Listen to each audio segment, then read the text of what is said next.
नमस्कार, मैं श्यामगिरी। आप देख रहे हैं टीएफडी इंडिया नेटवर्क। टीएफडी इंडिया नेटवर्क में आप सभी दर्शकों का स्वागत है। न पार्टी बची न इज्जत, द इंड हो गया नीतीश कुमार का। कल की बैठक से तो यही रिजल्ट निकला, लेकिन एक इस उदासीनता के बीच नीतीश कुमार के बहुत कुछ संकेत और संदेश थे, जिस पर हम लोग चर्चा करेंगे। और आगे क्या बर्ताव होगा नीतीश कुमार का, वह तो देखने वाला होगा। लेकिन कल की बैठक में नीतीश कुमार ने गिरिराज सिंह को जो डपट दी और जो पिछली पंक्ति में उनको बैठाया गया, आगे स्पेस नहीं दिया गया, यह भी एक चिंता का बात है और इस पर भी विचार जरूरी है। क्योंकि जो भारतीय जनता पार्टी हिंदू स्वाभिमान यात्रा निकालने के लिए प्रोत्साहन दी थी गिरिराज सिंह को, गिरिराज सिंह यूं ही नहीं निकल पड़े। वह बहुत बड़ी एक प्लानिंग के तहत निकले थे और भारतीय जनता पार्टी उनको प्रोजेक्ट कर रही थी, ऐसा ही प्रतीक हो रहा था।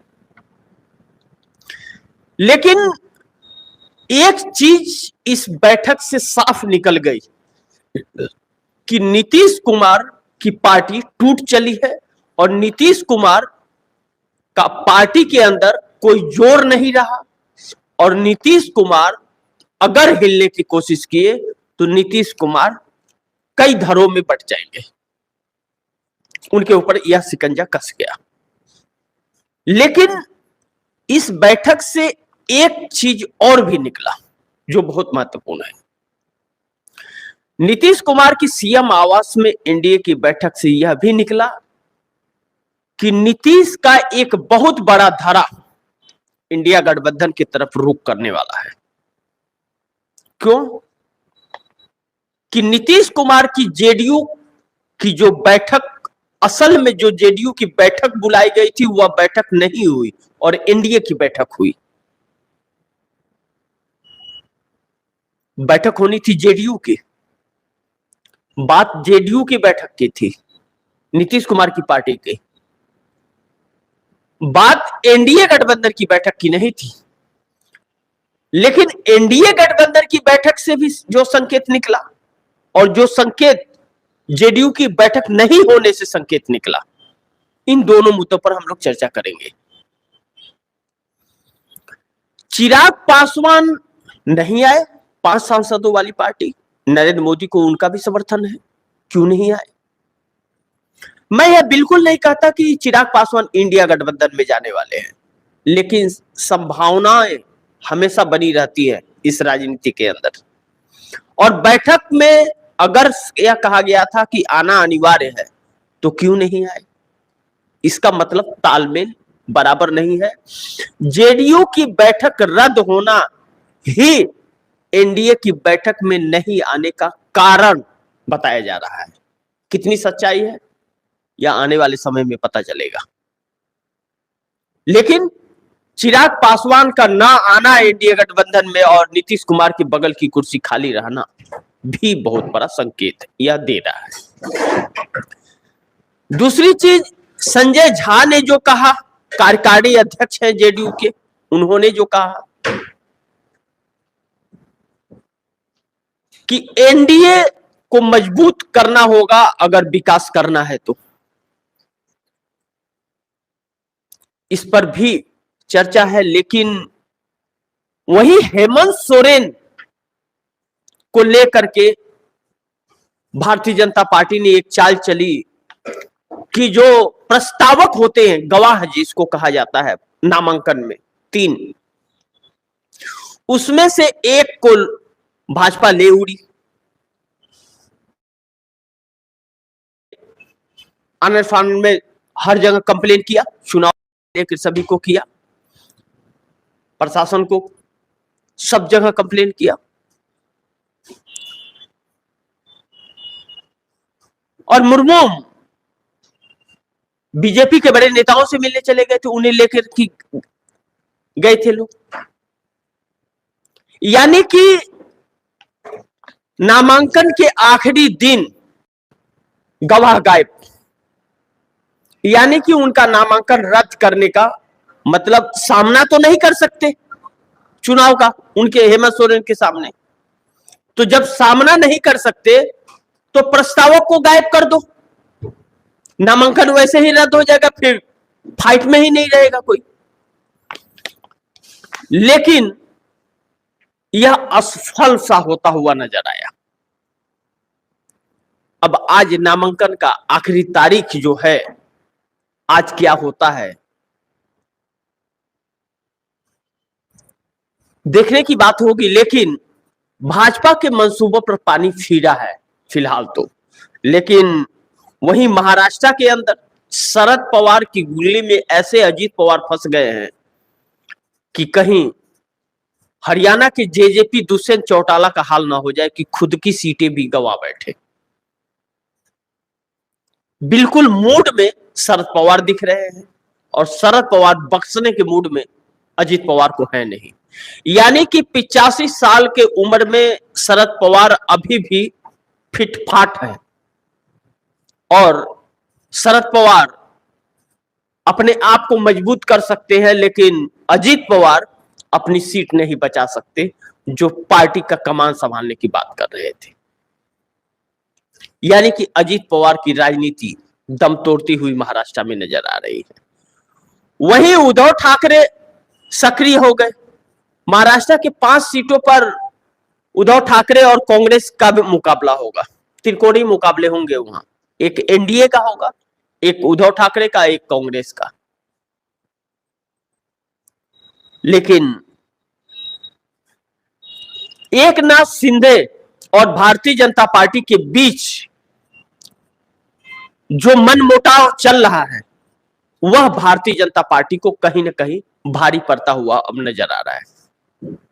भारतीय जनता पार्टी को समझ नहीं आ रहा है, हालांकि बैनर पोस्टर बटोगे तो कटोगे की गली मोहल्ले में लगा दिया, लेकिन एकनाथ शिंदे इत्तेफाक नहीं रख रहे। एकनाथ शिंदे ने लाडली बहना शुरू की थी, बुरके बांटे थे, बर्तन बांटे थे, सब किया अपने वर्चस्व को बनाने के लिए। और उसका श्रेय जब सब लेने लगे तो एकनाथ शिंदे खुद लेने लगे और कहने लगे कि सीएम तो मैं ही बनूंगा।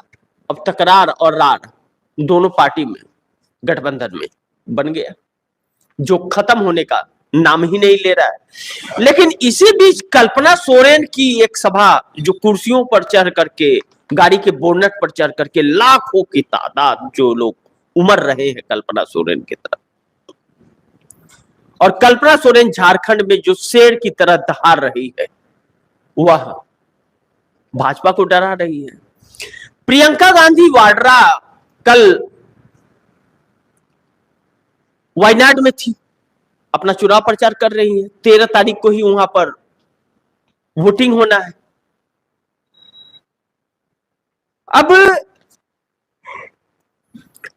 एबीपी का एक रिपोर्टर जब पूछा वायनाड में कि भाई छोड़ा आप यहां पे लड़ रही हैं, क्या परिवार का कब्जा रहेगा? तो वायनाड ने जवाब दिया,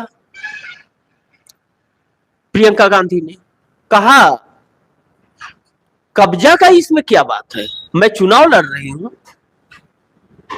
जीतूंगी तो सदन में जाऊंगी और हारूंगी तो घर जाऊंगी।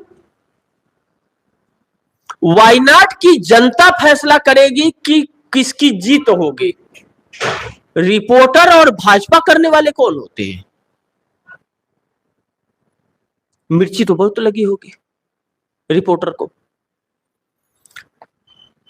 अब राहुल गांधी वायनाड से सीट छोड़े तो प्रियंका गांधी खड़ी हो गई, कांग्रेस की सीट है तो भाजपा को क्यों मिर्ची लग रही है?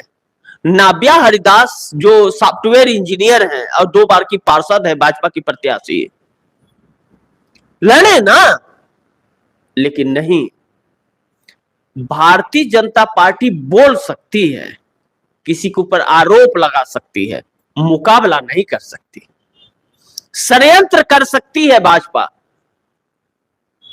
लेकिन वह लड़ाई नहीं लड़ सकती, उसकी ताकत नहीं है उसके अंदर। वह तंत्र मंत्र वाली पार्टी बन गई। ऐसा तो किसी ने सोचा भी नहीं था कि भारतीय जनता पार्टी तंत्र मंत्रों वाली पार्टी बन जाएगी, लेकिन बनी ना। इसे ही कहते हैं समय बहुत बलवान होता है, और यह समय भारतीय जनता पार्टी, वह कहते हैं बकरी की अम्मा कब तक खैर मनाएगी, एक दिन तो लकड़ी चबाएगी। तो बड़ी महत्वपूर्ण होगा कब होती है, लेकिन महाराष्ट्र की तस्वीर आज साफ हो जाएगी। नामांकन का आखिरी दिन है, फिर कल से शुरू होगी लड़ाई, और प्रचार प्रसार का 1 तारीख से, जब 31 को दीपावली समाप्त होगा, तो 1 तारीख से जो लगातार खबरें निकलेंगी और जो 15 दिन के अंदर सारी चीज चलेंगे, कौन किस पर पड़ता है भारी, तब हकीकत पता चलेगा। तो इन्हीं सब मुद्दों पर आज का चर्चा मुख्य केंद्रित होगा। वह 6 पॉइंट्स आप दर्शकों को बता दूं, जिस पर हम लोग विश्लेषण करेंगे। नंबर 1, नीतीश कुमार का करियर खत्म, मोदी के चंगुल से चाह कर भी नहीं निकल सकते, टूटेगी जेडीयू। और नंबर 2, हेमंत सोरेन नहीं लड़ पाएंगे चुनाव, क्या आखिरी दिन बीजेपी ने चली चाल, प्रस्तावक गायब। और नंबर 3, कल्पना सोरेन ने कमान संभाल लिया, बीजेपी तिलमिला गई, क्यों। और नंबर 4, महाराष्ट्र में शरद पवार ने अजीत पवार का हाल जेजेपी वाला कर दिया, क्या होगा अजीत पवार का। और नंबर 5, महाराष्ट्र में इंडिया गठबंधन की मजबूती देख आरएसएस मिलना चाहता है राहुल गांधी से, क्यों। और नंबर 6, महाराष्ट्र का तस्वीर आज साफ होगा, और माधवीपुरी भुज का अडानी कनेक्शन क्या है। इन 6 मुद्दों पर हम लोग चर्चा करेंगे, क्योंकि यह 6 मुद्दे बहुत अहम हैं। क्योंकि सेबी के चेयरमैन माधवीपुरी भुज की भी जो खबर आ रही है, वह भी बड़ी चौंकाने वाली है। अब तो उनकी पेशी होनी है, पेशी भी नहीं हुई थी, भाग खड़ी हुई थी। तो अब इन्हीं सब विषयों पर हम लोग चर्चा करेंगे, और शुरुआत नीतीश कुमार से ही करेंगे कि क्या उनका इंड हो गया, क्या द इंड। नीतीश कुमार का करियर खत्म, मोदी के चंगुल से चाहकर भी नहीं निकल सकते, टूटेगी जेडीयू। सुर्खियों में 4-5 दिन से जो खबर थी कि नीतीश कुमार जेडीयू की बैठक बुलाए हैं, और जेडीयू की बैठक में प्रस्ताव पास होगा कि नीतीश कुमार अधिकृत किए जाएंगे कोई भी फैसला लेने के लिए, कि कहां रहना है और कहां नहीं रहना है, क्या करना है और क्या रणनीति करनी है। लेकिन वह बैठक ही नहीं हुई, एनडीए की बैठक हो गई, और एनडीए की बैठक में जिस गिरिराज सिंह से खासे नाराज थे नीतीश कुमार, उनको पीछे बैठाया गया। एकदम बेचारे इधर उधर टुकुर टुकुर ताकते नजर आए, लेकिन अररिया में तो बड़ी गरज रहे थे। अब उस बैठक में जो फैसला हुआ कि जो भी मुद्दा होगा एनडीए का मुद्दा होगा, कि कोई अपनी पार्टी का नाम नहीं करेगा। तो क्या गिरिराज सिंह मान जाएंगे या भाजपा मान जाएगी, यह तो बिल्कुल नहीं लगता। लेकिन ऐसी क्या मजबूरी हो गई नीतीश कुमार की कि खुद का बैठक ना करके एनडीए का बैठक करना पड़ा, जबकि उसी भारतीय जनता पार्टी जो मुख्य है उस एनडीए की, वही चाल पे चाल नीतीश कुमार के लिए चल पा रही है। वह कहते हैं ना, जो किसी से नहीं हारता वह खुद अपनों से हार जाता है। जब अपने गद्दार निकल जाए तो बड़े बड़े बलवान धाराशाह हो जाते हैं। संजय झा कार्यकारी अध्यक्ष हैं और राज्यसभा सांसद हैं। ललन सिंह सांसद हैं और मछली पालन मंत्री हैं, कैबिनेट मंत्री हैं मोदी सरकार में। ललन सिंह दगा दे गए नीतीश कुमार को और वह मोदी के साथ खड़े हो गए हैं, और संजय झा तो आरएसएस के हैं ही, भाजपा में ही थे, भाजपा से इधर भेजे ही गए, तो वह आए हैं या भेजे गए हैं, लेकिन कुंडी मार के बैठे हुए हैं। और नीतीश कुमार की चल नहीं पा रही है अब पार्टी में, इसलिए भी फैसले नहीं हो रहे हैं। संजय झा और ललन सिंह द्वारा पार्टी को तोड़ने का प्रयास किया जा रहा था, ऐसा भी आरोप लगा था, जिसके वजह से नीतीश कुमार ने अपनी पूरी जेडीयू की कार्यकारिणी को भंग कर दिया था। बिहार के अंदर 185 लोगों की कार्यकारिणी, और फिर कार्यकारिणी का गठन किया दूसरा। ललन सिंह को उस कार्यकारिणी से निकाल दिया गया था, और आज भी ललन सिंह कार्यकारिणी में नहीं है। लेकिन यह भी आरोप लगते हैं ललन सिंह पर कि जेडीयू की जो 28 तारीख को बैठक होने वाली थी, ललन सिंह ने अमित शाह से वादा किया था कि आपका साथ नहीं छोड़ेंगे, और नीतीश ने अगर फैसला लिया तो टूट जाएगा धारा। क्या इसलिए बैठक नहीं हुआ? लेकिन सब कुछ ठीक ठाक नहीं है। बहुत खासे परेशान से नजर आ रहे थे इस मीटिंग के अंदर नीतीश कुमार, और उनके बगल की कुर्सी खाली थी। कौन नहीं आया था? मुख्य आदमी चिराग पासवान भी नहीं आए। 5 सांसदों वाली पार्टी है, नीतीश कुमार के बाद चिराग पासवान ही है बिहार में जो मजबूती से समर्थन दे रहे हैं। चिराग पासवान पार्टी में नहीं आए, वहां और लोग भी नहीं आए। उपेंद्र कुशवाहा थे, बेचारे चुनाव हारे थे, उनको राज्यसभा सांसद बना के भेजा गया है, तो वो तो रहेंगे ही। एनडीए की तरफ से भेजा गया है, उनका तो कोई कुछ था नहीं, लेकिन भेजा गया तो वह तो रहेंगे ही। लेकिन ललन सिंह इतना दगा दे जाएंगे नीतीश कुमार को, यह किसी ने सोचा नहीं था, नीतीश कुमार ने। लेकिन बीते 1-2 महीनों से ललन सिंह का बर्ताव और पटना आकर नीतीश कुमार से न मिलना, बुलाने पर भी न आना, यह दिखा रहा था कि पार्टी में कुछ न कुछ तो चल रहा है, और वह साबित भी हुआ। नीतीश कुमार अब तोड़ ढूंढ रहे हैं और उन्हें तोड़ मिल नहीं रहा है। अब कितने लोग उनके साथ हैं, कितने नहीं हैं, कि संजय झा और ललन सिंह इतने भारी पड़ गए हैं। क्योंकि जिन 11 सांसदों की तस्वीर प्रधानमंत्री नरेंद्र मोदी के साथ ट्विटर पर वायरल हुई, जिस तेजी से नीतीश कुमार के होश उड़े थे, उसी समय यह कहा जा रहा था कि वह 11 सांसद भाजपा के हो जाएंगे और ललन सिंह कहीं, लेकिन ललन सिंह ही हो गए। अब दुविधा में दोनों गए, अरहिमन मिले न राम। यह परिस्थिति आकर के नीतीश कुमार के सामने खड़ी हो गई है। नीतीश कुमार करना तो बहुत कुछ चाह रहे हैं, लेकिन हो नहीं पा रहा है। अब इसमें 2 चीजें साफ निकल रही हैं, या तो नीतीश कुमार अलग थलग अकेले पड़ गए हैं, अब रहना अगर है और कुछ वर्चस्व रखना है तो उसी दलदल में रहना पड़ेगा जब तक है, जब तक सम्मान मिल रहा है ले लो, बाकी तो छीनने वाली है। या फिर नीतीश कुमार का दिमाग काम करना बंद कर चुका है। लेकिन कैसे भूल जाए कि नीतीश कुमार को कोई समझ ही नहीं पाता, नीतीश को नीतीश ही समझते हैं। लेकिन जेडीयू का बैठक न होना और एनडीए का बैठक होना और नीतीश कुमार का बैठक में परेशान होना बहुत कुछ तस्वीर दिखा रहा है। नीतीश कुमार के पार्टी के अंदर 2 धारा तो है, इस चीज से इंकार नहीं किया जा सकता। जो एक धारा है वह इंडिया गठबंधन से इत्तेफाक रखता है, और दूसरा धारा ललन सिंह और संजय झा का जो धारा है वह धारा नरेंद्र मोदी से। कहते हैं पैसे की माई पहाड़ तोड़ डालती है, यह सच होता हुआ नजर आ रहा है।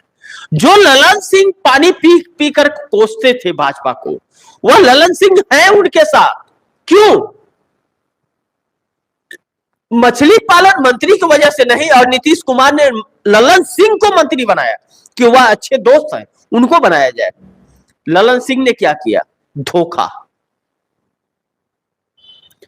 हालांकि अगर पार्टी से निकले तो वह दर बदल कानून के तहत उनकी सदस्यता समाप्त हो जाएगी। लेकिन नीतीश कुमार की हिम्मत नहीं हो रही है। इसका मतलब पार्टी का पूरा कमान नीतीश कुमार के हाथ से निकल गया है। नीतीश कुमार के साथ इतने लोग नहीं हैं कि वह अगर पलटी मारे तो नीतीश कुमार की पार्टी ही गायब हो जाएगी, जैसे चिराग पासवान की पशुपतिनाथ पारस के पास चली गई थी, जैसे उद्धव ठाकरे की एकनाथ शिंदे के पास चली गई, जैसे शरद पवार की अजित पवार के पास चली गई। नीतीश कुमार को निकाल फेंकेंगे लोग। और नीतीश कुमार ने 20 सालों में जो बिहार को धोखा दिया, नीतीश कुमार अपने पार्टी को बचा नहीं पाएंगे, दूसरी पार्टी बना करके खड़ा ही नहीं कर पाएंगे। यह वजह है कि नीतीश कुमार नहीं हिल रहे हैं। और नीतीश कुमार का और भी बुरा हाल होने वाला है।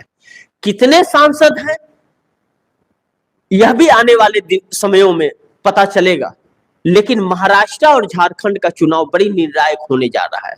यह दो राज्यों के चुनाव ही इस चीज को फैसला करेंगे कि मोदी कुर्सी पर रहेंगे या नहीं रहेंगे। लेकिन इंडिया गठबंधन नीतीश के भरोसे है, ऐसा बिल्कुल भी नहीं है। खेल अभी बाकी है। आने वाले समय में वह भी आप दर्शकों के सामने होगा और दर्शकों को आपको देखने को मिलेगा। लेकिन नंबर 2 पर आए, हेमंत सोरेन नहीं लड़ पाएंगे चुनाव। क्या आखिरी दिन बीजेपी ने चली चाल? जो प्रस्तावक होते हैं नामांकन में, हेमंत सोरेन का सामना करने की साहस नहीं है भाजपा के अंदर। ताकत ही नहीं है, उसकी इतनी हैसियत नहीं कि वह सामना कर सके। वह सिर्फ तंत्र मंत्रों का प्रयोग कर सकती है, बाकी कुछ भी नहीं।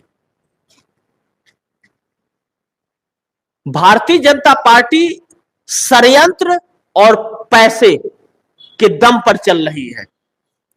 अधिकारियों को अपने साथ रखी है, खरीद रखी है, उनकी आत्मा, उनकी जमीर, उनकी इंसानियत सब बिक चुकी है और उसी के बलबूते सब चल रही है। लेकिन अंत तो एक दिन होता ही है। कब तक चलेगा यह सब, यह भी बहुत है। लेकिन अब अति हो गई है। हेमंत सोरेन को के प्रस्तावक को गायब कर दिया गया, जैसे गुजरात में हुआ था। निर्विरोध चुन लिया गया, सब प्रस्तावक को ही गायब कर दिया गया। प्रत्याशियों के धमकी देने लगी, पुलिस ढूंढने लगी, सीबीआई ढूंढने लग जा रही है। जैसे मध्य प्रदेश में किया गया, कांग्रेस के प्रत्याशी ने नाम ही वापस लेकर के और भाजपा की गाड़ी में घूम रहा था। वैसे ही कुछ करने का कार्य चल रहा था झारखंड के अंदर। मुर्मू में बड़ी विश्वसनीय माने जाते हैं हेमंत सोरेन के, उनको भाजपा वालों ने उठा ले गया। और उठा ले गए तो वह बड़े नेताओं से मुलाकात होने लगी। जब हरकत में आए हेमंत सोरेन, और हेमंत सोरेन ने जब सब जगह कंप्लेन करना चालू किया, तब उनको प्रशासन पहुंचाई। चुनाव आयोग भी बड़ी एक्टिव हो जाता है कि आप प्रेस कॉन्फ्रेंस करके कहिए कि आपके आदमी आ गए, हमारी बेइज्जती होगी। बारे बाप, बड़ी भारी बेइज्जती हो रही है। अरे जिसकी इज्जत ही ना हो उसकी इज्जत क्या उतरेगी? इज्जत तो उसकी जाती है जिसकी होती है। तो चुनाव आयोग की है क्या कोई इज्जत? इज्जत है तो हरियाणा के 20 सीटों पर रिकाउंटिंग कराए ना। है मोदी का 56 इंच का सीना तो रिकाउंटिंग करवाए। लेकिन जब दोनों चोर हो, मन में चोरी हो दोनों के, तब नहीं होता। और जब मन में चोर ना हो तो वह कहते हैं कि करवा लो भाई, 10 बार करवा लो, हमें क्या, जो है वही तो निकलेगा, करवाओ। लेकिन नहीं, चुनाव आयोग अपनी जिम्मेदारियों से भागा और कहता है मैं लिखित जवाब दूंगा, घंटा जवाब दूंगा। चोर कह रहा है कि अपने आप को बचाने के लिए मैं सबूत दूंगा, लेकिन काम नहीं करूंगा। बेवकूफ बनाया जा रहा है लोगों को। ऐसे राजनेताओं के चंगुल से जब तक और ऐसे अधिकारियों के चंगुल से जब तक यह देश नहीं निकलेगा, इस देश में न रोजगार मिलेगा और ना ही महंगाई कम होगी। इस चीज से इंकार नहीं किया जा सकता। इस वक्त तो हेमंत सोरेन सेफ हैं, लेकिन क्या आखिरी समय तक वह बच पाएंगे, चुनाव लड़ने लायक रहेंगे, इस षड्यंत्र से निकल पाएंगे? इस पर गंभीर सवाल बना हुआ है। आने वाले समय में पता चलेगा। लेकिन हेमंत सोरेन का सामना करने की साहस और ताकत भारतीय जनता पार्टी के अंदर नहीं है, और उससे भी आगे बढ़ चढ़ करके कल्पना सोरेन झारखंड के अंदर जो जलवा दिखा रही है, कल्पना सोरेन से नजरे कोई भारतीय जनता पार्टी का नेता नहीं मिला रहा है। और सीता सोरेन ड्रामा कर रही है, रो रही है कि हमारे ऊपर हमले कर रहे हैं। अरे भैया, आपने अपने घर को छोड़ के जब आए भाजपा में, तब नहीं लगा? आप क्या आरती उतार रहे हो हेमंत सोरेन और कल्पना सोरेन का? भाजपा वाले आरती उतार रहे हैं क्या? कि भाजपा वाले का कोई आरती उतारेगा? तो दूसरा बोले तो ठीक है, दूसरे को बोल रहे हैं तो ठीक है, और खुद को बोल रहे हैं तो नहीं। सीता सोरेन को उस समय दर्द नहीं हुआ जब हेमंत सोरेन को जेल में डाला गया? उस वक्त तो सीता सोरेन झारखंड मुक्ति मोर्चा में ही थी। हेमंत सोरेन की सगी भाभी है या सौतेली? तब उनके आंखों में आंसू नहीं आए जब झारखंड मुक्ति मोर्चा छोड़ करके और चली गई हुआ भाजपा में? आज वह ड्रामा कर रही है, भारतीय जनता पार्टी ड्रामा करवा रही है, इमोशनल अत्याचार। क्योंकि कल्पना सोरेन का जलवा जा रहा है, सिंपैथी और वर्चस्व दोनों बढ़ रहा है। कल्पना सोरेन का बढ़ता हुआ कद देख करके और लाखों हजारों की भीड़ जो उनके पास इकट्ठी हो जाती है जहां रुक जा रही है, यह देख करके भारतीय जनता पार्टी डरी हुई और सहमी हुई सी है। इसलिए सीता सोरेन का, जो हेमंत सोरेन की भाभी है, उनका सहारा लिया और प्रेस कॉन्फ्रेंस में बैठा करके आंसू निकलवाए। वह आंसू भी निकलते, जो आदमी एक तकलीफ होता है तो भरभरा करके आंसू निकल जाते हैं, वह आंसू भी सोच सोच के निकल रहे थे। इन राजनीतिक नेताओं के सामने फिल्म के एक्टर भी फेल है। फिल्म के बनाने वाले जो एक्टर हैं हॉलीवुड बॉलीवुड के, वह सब फेल हैं इन राजनेताओं के सामने। यह राजनेता जितने बड़े एक्टर हो चले हैं, और इस समय एक्टरों का ही वर्चस्व है कि 56 इंच का सीना है, हम विश्व गुरु हैं, हमारा डंका बज रहा है, बटोगे तो कटोगे, 2 करोड़ रोजगार देंगे, अच्छे दिन आएंगे, 15 लाख खाते में जाएंगे और अडानी के अमीर बनाएंगे और आपको भिखारी बना करके रख देंगे। ऐसी सत्ता इस देश में काबिज है। 81 विधानसभा की सीट वाले झारखंड के अंदर 40 स्टार प्रचारकों की फौज खड़ी है, फिर भी डरी हुई है। एक महिला, नई नवेली राजनीति में आई हुई महिला कल्पना सोरेन, और अब वह हेमंत सोरेन क्यों चुनाव न लड़ पाए, इसके लिए उन्हें रोकने के लिए प्रस्तावक को डोरे डाल रहे हैं। यह इस देश का दुर्भाग्य है कि ऐसे नेता इस देश में पैदा हुए जिनका शर्म आता है नाम भी लेने में, जो अपने आप को राजनीतिक और नेता कहते हैं, ऐसे से भगवान ही निजात दिलाए इस देश को। ऐसा किसी ने कभी सोचा नहीं था कि यह दिन भी आएगा। जिस देश को सोने की चिड़िया कही जाती थी, उसे खाक बना दिया इन चंद नेताओं ने और सपने 2047 का दिखा रहे हैं। लेकिन वही नंबर 3 जो कल्पना सोरेन से जुड़ी है, कल्पना सोरेन ने कमान संभाल लिया है, बीजेपी तिलमिला गई क्यों? कल्पना सोरेन लगातार अपने वर्चस्व के पीक पर जा रही हैं। गाड़ी के बोनट पर बैठ जाती है, झंडा दोनों हाथों में लेकर के, लाखों की संख्या में भीड़, हजारों की संख्या में भीड़। चौराहे पे कुर्सी के ऊपर खड़ी हो जाती है तो दुनिया भर का हजारों की संख्या में भीड़ जुट जा रही है।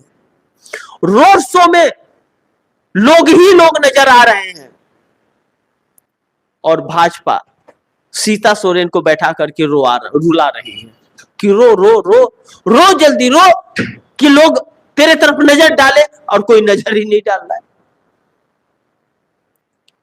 पैसा भी नहीं बोल पा रहा है झारखंड में, क्योंकि हर माल बिकाऊ नहीं होता। भारतीय जनता पार्टी जिस कदर झारखंड में सत्ता पाना चाहती है, सत्ता उसे मिलेगी नहीं मिलेगी, आने वाला समय बताएगा। लेकिन हेमंत सोरेन के नेतृत्व में जो स्कीम और योजनाएं लोगों तक पहुंची है झारखंड में, वह वाकई काबिले तारीफ है, इस चीज से इंकार नहीं किया जा सकता। जिसमें मैया योजना स्कीम जो है वह बहुत पॉपुलैरिटी ले रहा है झारखंड में, और एक बहुत बड़ा फैक्टर, अगर इंडिया गठबंधन जीतता है हरियाणा झारखंड का चुनाव, तो बहुत बड़ा एक फैक्टर बनकर के मैया स्कीम योजना और कल्पना सोरेन की पॉपुलैरिटी ही सबसे बड़ा फैक्टर होगी इस चुनाव के अंदर। हेमंत सोरेन को जेल डालना भारतीय जनता पार्टी के लिए उल्टा पड़ गया है, क्योंकि जिस जमीन के मामले में भारतीय जनता पार्टी ने हेमंत सोरेन को जेल में डाला था, ना तो उस जमीन से कोई सरोकार है हेमंत सोरेन का, ना तो वह जमीन नाम में है, ना हेमंत सोरेन वहां कभी गए हैं, ना तो हेमंत सोरेन ने बेचा है, ना खरीदा है। और ऐसे जमीन के मामले में हेमंत सोरेन को 4-5 महीना जेल में रख दिया गया, और वहां से ईडी सीबीआई को लगी फटकार और जमानत होकर के आ गए। बदनाम करने की यह साजिश थी। यह आदिवासी समाज में घर घर में खबर पहुंच गई। आदिवासी समाज उसी वक्त कल्पना सोरेन के साथ खड़ा हो गया जब कल्पना सोरेन सड़कों पर निकली। भारतीय जनता पार्टी से हेमंत सोरेन ने समझौता नहीं किया। समझौता नहीं करने का कारण हुआ कि जेल में उन्हें जाना पड़ा। और अब लोगों की सिंपैथी और स्कीम जो कार्य 5 साल में हुए हैं वही बोल रहा है। उसका जवाब भाजपा के पास नहीं है, तो 40 कैंपेनर उतारे गए, वह भी 40 कैंपेनर धाराशाह होते हुए नजर आ रहे हैं। अब कल्पना सोरेन से इतनी डरेगी भाजपा, 56 इंच का सीना वाला इतना डर जाएगा, क्योंकि जिस तरह प्रियंका गांधी वाड्रा नरेंद्र मोदी को सधे अंदाज में खुली चुनौती दे करके उनके सवालों का जवाब देती है, कल्पना सोरेन भी वैसे ही नरेंद्र मोदी को जवाब देती हुई नजर आ रही हैं। बाबूलाल मरांडी का कोई वर्चस्व झारखंड में दिख नहीं रहा है इस वक्त। मैं यह नहीं कहता कि बाबूलाल मरांडी नेता नहीं है, बिल्कुल है, अपनी पार्टी का विलय उन्होंने भाजपा में किया था। अब भाजपा उन्हें सीएम बनाएगी जीतने के बाद में, इस चीज का तो अभी कुछ नहीं कह सकते, लेकिन कल्पना सोरेन से मुकाबला जीत पाएगी भाजपा, ऐसा नामुमकिन लग रहा है। जिस तरह इंड हो गया नीतीश कुमार का बिहार के अंदर, राजनीति दम तोड़ रही है उनकी, अब पार्टी उनके हाथ से निकल चली है, इसीलिए मैंने द इंड दिया है। कल्पना सोरेन, बाबूलाल मरांडी, सीता सोरेन और चंपई सोरेन का राजनीतिक करियर समाप्त कर देगी। अगर सीता सोरेन इस बार भी हारी, जो लोकसभा चुनाव में हारी बुरी तरह। इस बार भी हार गई जो दमदार प्रत्याशी खड़ा है, तो सीता सोरेन का कैरियर समाप्त हो जाएगा, भारतीय जनता पार्टी धक्के मार के निकाल देगी। और चंपई सोरेन हार गए तो वह सन्यासी बन जाएंगे, फिर जीत पाना इतना आसान नहीं होगा। और यही होता हुआ नजर आ रहा है। यही डर सीता सोरेन को भी सता रहा है, कल्पना सोरेन का, कि एक नई राजनीति में आई हुई महिला चंद दिनों के अंदर अपने वर्चस्व को पूरे देश में बना ली, स्थापित कर लिया। और सालों से रह रही सीता सोरेन आज तक उन्हें कोई जानता भी नहीं, और आंसू गिरा करके वह दिखाना चाह रही है कि हमारे ऊपर हमले किए जा रहे। हमले की, अरे हमले नहीं करेगा तो क्या आरती उतारेगा आपका कोई? चुनाव लड़ रही हो, आपकी आरती उतारेगा क्या कोई? हमला नहीं करेगा? जब गई तब नहीं सोची, और आप सोच रही, आप आंसू बहा रही है। आंसू बहाने से काम नहीं चलेगा, फाइट कीजिए ना। आपको जनता कितनी चाहती है यह चुनाव में पता चलता है, लेकिन बेईमानों के सामने ईमानदारी कहां आजकल है। लेकिन वही बेईमानी तो झारखंड में नहीं चल पा रही है, इसीलिए तो डर लग रहा है, इसीलिए आंसू भी बहाया जा रहा है। और नंबर 4 पर आए, महाराष्ट्र में शरद पवार ने अजीत पवार का हाल जेजेपी वाला कर दिया। क्या होगा अजीत पवार का? हरियाणा के जेजेपी पार्टी के सुप्रीमो दुष्यंत चौटाला न घर के रहे न घाट के, सबके सब जमानत जब्त करा बैठे। अजीत पवार का सेम हाल महाराष्ट्र के अंदर है। महाराष्ट्र के अंदर अजीत पवार लोकसभा चुनाव में तो वर्चस्व समाप्त हो चला है, एक सांसद जीत करके आया, और विधानसभा चुनाव में खुद की ही सीट वह नहीं बचाते हुए नजर आ रहे हैं। शरद पवार ने ऐसा दांव चला है। शरद पवार जिस तरह से मजबूती के साथ इंडिया गठबंधन के साथ खड़े हैं और चाणक्य कहे जा रहे हैं, वह चाणक्य नीति है जो बहुत एक समान आसानी से सीटों का बंटवारा हो गया, कोई लड़ाई झगड़ा नहीं हुआ। कांग्रेस को जरूरत से ज्यादा दबा दिया गया। जो कांग्रेस 120 से 130 सीटों पर लड़ना चाहिए, जो सबसे बड़े दल के रूप में है, वह पार्टी 90 सीटों पर चुनाव लड़ रही है। इतना समझौता कहां कोई करता है। लेकिन राहुल गांधी को खुद को पद जरूरी नहीं है, इन्हें हटाना जरूरी है। इसके लिए हर समझौता करने को तैयार है।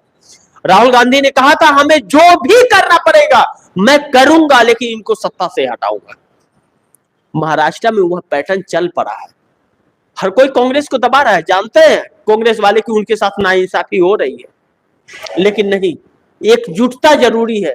किसी को तो बलिदान देना पड़ेगा। जब वह नहीं दे रहा है तो मैं ही दे दूं, और वह मजबूत है। और उस इंडिया गठबंधन के सामने धराशाह होती हुई भारतीय जनता पार्टी नजर आ रही है। भारतीय जनता पार्टी का वर्चस्व इतना समाप्त हो गया कि भाजपा बटोगे तो कटोगे के नारे लगाने लगी। आपस में ही तकरार हो गया, एक नाथ शिंदे से नहीं बन रही है। और अजीत पवार को भारतीय जनता पार्टी शरद पवार से तोड़ कर ला करके उनकी राजनीतिक कैरियर को ही समाप्त कर दिया। अगर इस विधानसभा चुनाव में महाराष्ट्र के अंदर अजीत पवार को सीटें नहीं आई सम्मानजनक, तो अजीत पवार के लोग ही उनके साथ नहीं रहेंगे। अगर मानिए कि 4-5 विधायक आए तो अजीत पवार को कौन पूछता है? फिर वो अभी टूट के चले जाएंगे शरद पवार के साथ। चले गए तो पार्टी भी गई हाथ से। पार्टी तो चोरी की है, पार्टी तो अजीत पवार की बनाई हुई नहीं है। तो शरद पवार 85 साल के उम्र में भी, बुजुर्ग होते हुए भी उन्होंने यह साबित किया कि आज भी ईमानदारी जिंदा है। अगर आप ईमानदार हो तो जनता के दिलों में राज करोगे, और आप अगर बेईमान हो तो जनता को पुलिस और प्रशासन से ज्यादा दिन डरा करके नहीं रख पाओगे, वह आपको लपेट लेगा। यह साबित कर दिया शरद पवार ने। यही वजह है कि शरद पवार और भी मजबूत होकर के निकले। उद्धव ठाकरे ईमानदारी थी उनके अंदर, इसीलिए उद्धव ठाकरे और भी मजबूत होकर के निकले और एकनाथ शिंदे से काफी मजबूत है इस वक्त। लोकसभा चुनाव में भी एकनाथ शिंदे की 7 सीटें आई तो उद्धव ठाकरे की 9 सीटें आई, लेकिन कांग्रेस अव्वल पे चली गई। सबसे ज्यादा 13 सीटें लेकर के महाराष्ट्र में कांग्रेस आई सबसे बड़े दल के रूप में। और अब नंबर 5, महाराष्ट्र में इंडिया की मजबूती देख आरएसएस मिलना चाहता है राहुल गांधी से। क्यों? राहुल गांधी की बढ़ती लोकप्रियता और इंडिया गठबंधन को जिस तरह लीड कर रहे हैं राहुल गांधी, और जिस तरह से मुद्दों को उठा रहे हैं, जिस तरह दलितों से मिल रहे हैं, गरीबों से मिल रहे हैं, आरएसएस के लोग मिलना चाहते हैं अब राहुल गांधी से। और राहुल गांधी तो एक ही रास्ता, ना बेईमानों से नहीं मिलते, नफरत वालों से नहीं मिलेंगे। आरएसएस डरा हुआ है, इस चीज से इंकार नहीं किया जा सकता कि अगर कांग्रेस की सत्ता आ गई या इंडिया गठबंधन की सत्ता आ गई, जो सबसे बड़ा दल उसमें कांग्रेस ही होगा, तो वह निपट देगा। भाजपा के साथ आरएसएस को भी खतरा है कि सत्ता गई अगर तो बड़ी दिक्कतें आ जाएंगी। और एक से एक इस दुनिया में है, बहुत सारे समीकरण हैं अभी मोदी को लेकर। महाराष्ट्र चुनाव से ही अब खेल शुरू होगा और असली खेल वही होगा। एक चीज तो तय है कि महाराष्ट्र चुनाव और झारखंड का चुनाव नरेंद्र मोदी के लिए बहुत जरूरी है। अगर वह जीत गए तो सत्ता 5 साल तक कायम रहेगी, और अगर महाराष्ट्र और झारखंड हार गए तो कुर्सी तुरंत चली जाएगी, यह तय है। इसी वर्चस्व को लिए अब किसी भी कीमत पर जीतने का प्रयास किया जा रहा है, लेकिन महाराष्ट्र में नहीं चल पा रहा है, न झारखंड में, क्योंकि इंडिया गठबंधन से मुकाबला है, कांग्रेस से नहीं। इस जगह प्रधानमंत्री नरेंद्र मोदी भी धाराशाह हो रहे हैं, आरएसएस भी हो रहा है, भाजपा भी हो रही है। कोई जादू नहीं चल पा रहा है और चुनाव आयोग निठल्ला घूम रहा है, उसको कोई पूछ नहीं रहा, उसके ऊपर कोई भरोसा विश्वास नहीं कर रहा है। इसलिए खुद पर भरोसा करके लोग अब काम कर रहे हैं। प्रत्याशी खुद की नजर रखा हुआ है, कार्यकर्ता नजर है। जब कार्यकर्ता नजर रखना शुरू कर दे तो क्या मोदी जैसे लोगों की क्या बिसात की वह कुछ इधर उधर हिल भी जाए। और सच्चाई से मोदी को बहुत डर लगता है, ध्यान रखिएगा। सच्चाई के सामने तिलमिला जाते हैं, एकदम पानी पीने लगते हैं, खटखट खटखट खटखट। ऐसा भी प्रधानमंत्री इस देश को मिलेगा, दुर्भाग्य है इस देश का कि जिसे पत्रकारों के सवाल का जवाब देने की साहस ना हो, एक प्रेस कॉन्फ्रेंस ना किया हो, वह देश को विकसित क्या खाक करेगा। ऐसा प्रधानमंत्री। लेकिन दुर्भाग्य है कि आते हैं लोग, राम नाम की लूट है, लूट सके सो लूट, लूटो जितना लूटना है। लेकिन इसी के साथ एक और कहावत है, ऊपर वाला देता है तो छप्पर फाड़ कर देता है, और जब लेता है तो चमड़ी उधेर उधेर उधेर उधेर उधेर उधेर के लेता है। इससे भी इंकार नहीं किया जा सकता। पाप का घड़ा जब भरेगा तो फूटेगा। अभी टपक रहा है, फूटेगा, कभी तो फूटेगा। लेकिन नंबर 6 आखिरी पॉइंट्स पे आएंगे। महाराष्ट्र का तस्वीर आज साफ होगा और माधवीपुरी भुज का अडानी कनेक्शन क्या है। आज नामांकन की आखिरी तारीख है महाराष्ट्र में इस चुनाव का, झारखंड हो या महाराष्ट्र। जिन प्रत्याशियों ने नामांकन नहीं किया है, आज उनका नामांकन होगा। जिसने नाम अलाउंस नहीं किया वह अलाउंस भी होगा और नामांकन भी होगा। लेकिन सेबी चीफ माधवीपुरी भूज जो चेयरमैन है शेयर मार्केट की, उनका आईसीआई बैंक से भी, अडानी के कंपनियों से भी कनेक्शन है और वह पेश नहीं हुई कमेटी के सामने पूछताछ के लिए। आज उनकी भी पेशी होनी है। क्या निकलता है आप दर्शकों के सामने लेकर के आऊंगा। इसी के साथ आप दर्शकों से इजाजत चाहूंगा। फिर होगी मुलाकात 11 बजे, 2 बजे, 4 बजे। जरूर जुड़िएगा, क्योंकि खबरों पर नजर बनाए रखिए। कौन है धोखेबाज, कौन है ईमानदार, सब एक ही थाली में तो सजे हैं।